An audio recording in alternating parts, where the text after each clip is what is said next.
Hello viewers, in this video tutorial I'll be showing you how you can do static code analysis using SonarQube. So this is the setup for SonarQube. So I have this version of 5.4 of SonarQube. The latest version is however 6.5, but it has some issues got with it. So I'm well versed with SonarQube 5.4, and so I'll be showing this demo for SonarQube 5.4. And along with this SonarQube 5.4 you need to have a sonar scanner. So I have with me sonar scanner 2.6.1. so before you start analyzing your code, now you need to understand what does the SonarQube does.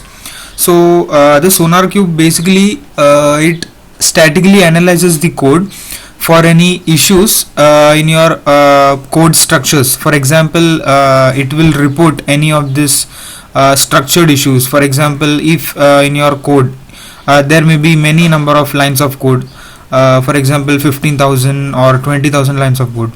So in that, where at point of time where you have like more of the execution cycle taken for executing that particular entire snippet or for the project, it will basically gives you optimization of the solution where you can do the alternative. For example, at certain point of like line of code, you may be written the for loop, but that for loop may be unnecessary because the work of for loop which you intended to write may be done with the help of while loop or some other structure like if else.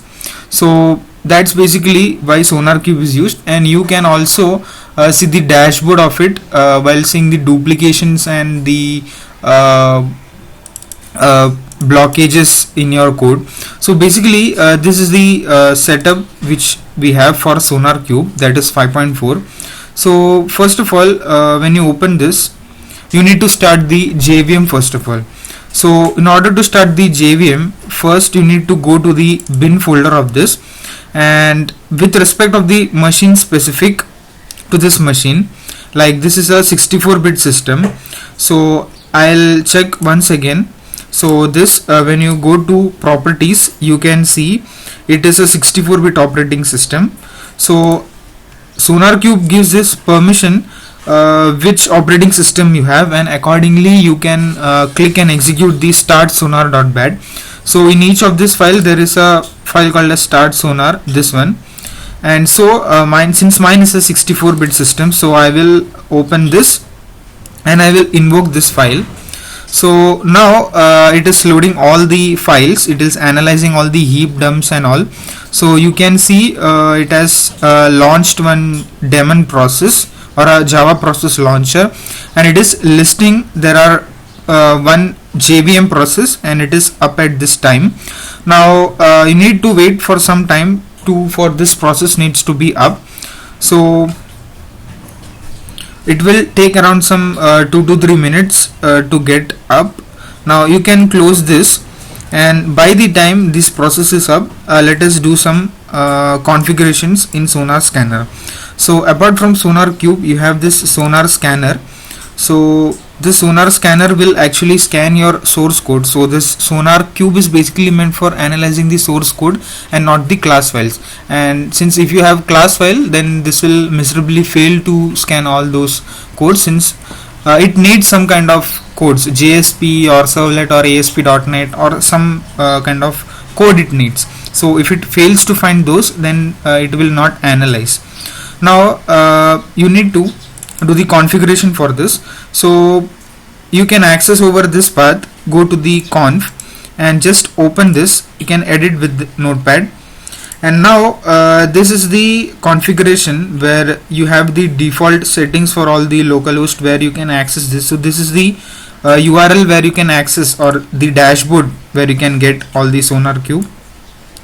Now this is the default encoding which you have, and this is the username password for Sonar, and by this is default. For JDBC it is used, and for PostgreSQL this is the URL. Now this is all in commented. Now when you integrate with any of the database, you can basically uncomment this and can integrate with your Java project. And so it is for MySQL, Oracle. This is for Microsoft SQL Server.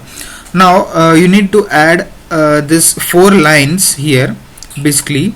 So this what speaks is that it is the project key which you are using or for identifying your Sonar project for which it needs to scan. Next is the project name, which can be also the directory folder which you are executing, and this is the project version you are using, or if any modifications to your source code is done after analyzing the bugs or the duplications or any removal or additions from the SonarQube, you may change this version of 1.0 to 1.1, 1.2 and so on. Then this is the main thing in this, that is the Sonar sources. So this actually points to the source where your Java file or the source code or the entire project is kept, which needs to be analyzed by the Sonar scanner. So first of all, you need to identify this path, whether this is accessible.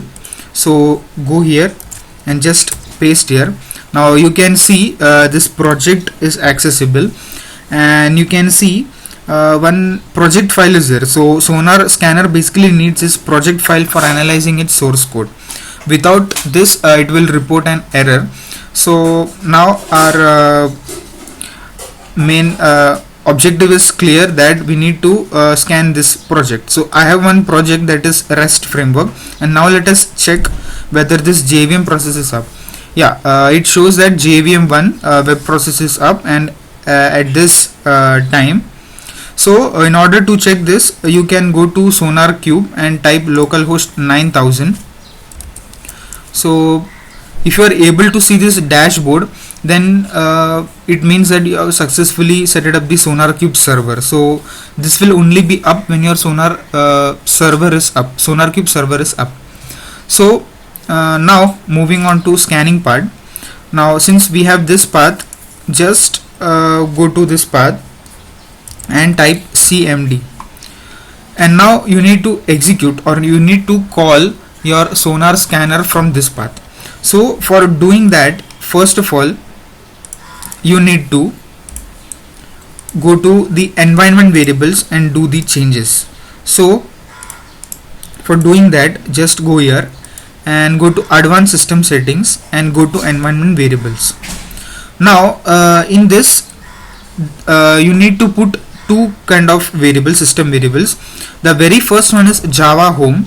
So this Java home is one environment variable which will identify the Sonar scanner that there is a Java file or a Java setup installed to your system, and this is its directory. So SonarQube to run it basically needs this JDK or the Java, or in case the JDK is not there, JRE path is also can be put for this variable name. Like there you will have JRE home and path of JRE would be kept. So this is one system variable, and another system variable is this path, where you have this entire path of Java, where your exe file is kept, Java exe file, and you have to keep in mind that this path where your Sonar scanner is kept, this one, up till this bin folder where your Sonar scanner resides, you have to copy paste this path till here. You have to append one semicolon and paste this entire path till the end up till bin folder. Now once you have done this, it means that you can call your Sonar scanner from anywhere from your system. So since you have opened your command prompt here, now I will call my Sonar scanner. Now this is a bad file, so I will put Sonar scanner, or .bat you can put, or simply Sonar scanner. And now if you do the enter, then it will do the analyzing part. It will apply all the project profiles, scan all the source codes, and now it is seeing that the execution is success. So if everything is perfect, your analysis is successful, and so it